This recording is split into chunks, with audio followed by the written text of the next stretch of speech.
Tulsi Gabbard destroys Meghan McCain live on the show. She surprised everyone on the set. Let's take a look at what went down together. Thank you. It's my honor to serve. Sure. Thanks. Now, how did your experience fighting in Iraq shape your outlook of the United States' role in foreign policy? Because in my research, I found that you have a strict non-interventionist approach, and you are against the United States entering countries and being there for this sort of regime change. No, as a soldier, I deployed with our brigade combat team from Hawaii. I volunteered to deploy with them to Iraq in 2005, which was the height of the conflict there. I served in a medical unit where every single day I was confronted with, in a heart-wrenching way, the high human cost of war. Very first thing I did every single morning was go down a list of names of every single American casualty, every single service member who'd been injured the day before. And I had to see if any of our brigade soldiers were on that list, to make sure they got the care that they needed, or to evacuate them as quickly as possible. But as I went through this list every single day, I was struck with the names and the faces of my brothers and sisters who were paying the price for this war. U.S. House of Representatives member Tulsi Gabbard has announced that she is leaving the Democratic Party. The former vice chairman of the Democratic National Committee called the Democrats an elitist clique of warmongers and called on other members of the party to follow suit. She said Democrats now favor a powerful elite, not the people.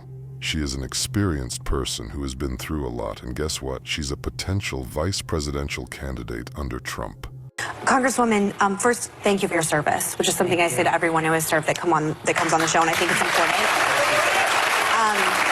That being said, my understanding is you know how I feel about your stance on foreign policy, and when I hear the name Tulsi Gabbard, I think of an Assad apologist. I think of someone who comes back to the United States and is spouting propaganda from Syria.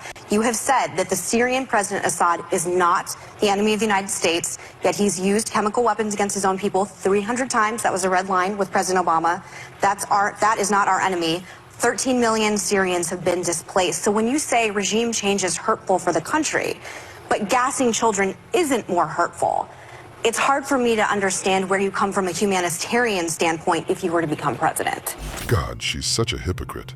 I sympathize with you, but I don't understand why you do it. Why do you kill people? What are you talking about? Meghan McCain is a couch critic who sees things from the outside, and she doesn't realize that Tulsi Gabbard is a direct eyewitness to what's going on in the world. She knows better than anyone how scary wars are and their consequences. I think if she were to become president, she would do a great job. The bottom line is that, in our reality, she is a potential vice presidential contender who would do a better job than the current candidate. Well, you're putting words in my mouth that I've never said. You did not say that Syrian President Assad is not the enemy of the United States. Say it now, clarify.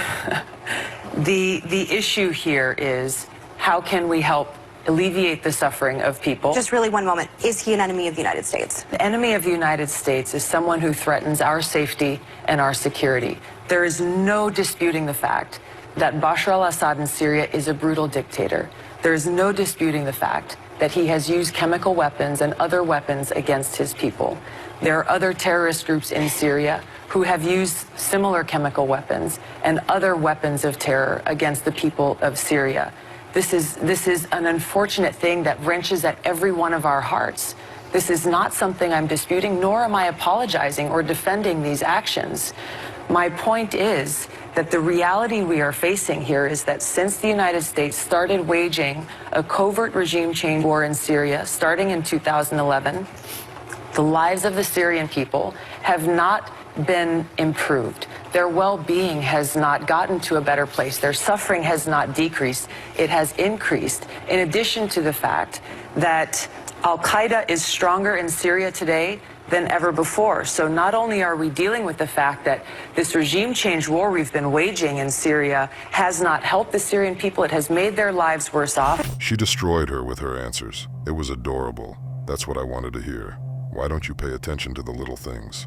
Why do you see the bad in my actions and words? Because you're jealous people who can't do anything in this life. That's the answer.